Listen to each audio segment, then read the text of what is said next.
being drafted by the Giants and then the Detroit Tigers is amazing for anybody. But to take it even further, we were at a party and one of his best friends, who was a quarterback at SIU when he played, we asked him what he should have pursued.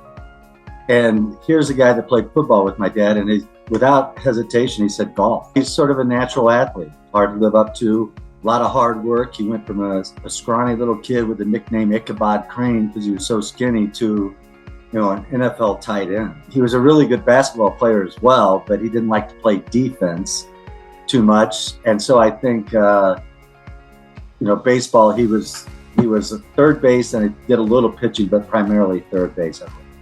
David, your dad would have fit well with the NBA rules these days because there's not much defense played at all. Exactly, yeah. I always said that's why he named all of the kids with the letter D. His only D he ever got was Denise, Debbie, David, and Doug. Just talk about what it was that made him a great teacher of the game. Good question. Well, I would probably go back as early as he grew up with some great mentors. Bill O'Brien was one of his assistant coaches at SIU and a longtime friend who stayed in touch with it for years until Bill's passing.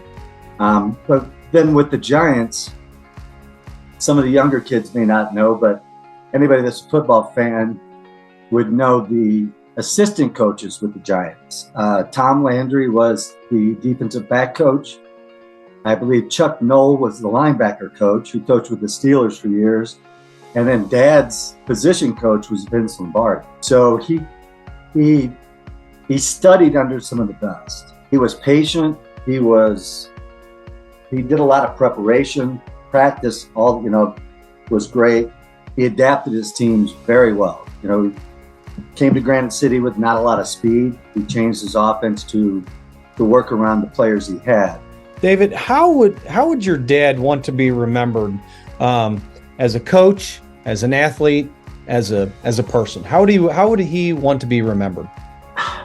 That's a great question. Well, he was a winner. I would think he would want, and not just wins and losses, but what he got out of his players. He was fun. I'm sure he would like to be that. His career after coaching led him into fundraising, where he got paid to play golf, take people to Cardinal baseball games, and be a fundraiser. So that was amazing. He was a big guy. He wouldn't want to hear the word caring. It was just deeper than the wins and losses. It's his relationship with the players over the years. On behalf of your father and your family, who would you like to thank for this honor of your father going into the Granite City Sports Hall of Fame? Well, first of all, the selection committee, thank you for recognizing it. Dad would want to definitely thank Bill O'Brien, his college coach who I mentioned earlier, Jerry Hart, who took him to the next level in college football, Tom Rostek, Stan Wojak, Donnie Miller, Chuck Mazursky. I mean, he at Granite City, he had a college level staff. And of course, the players and the parents of all the athletes, he would definitely want to thank them.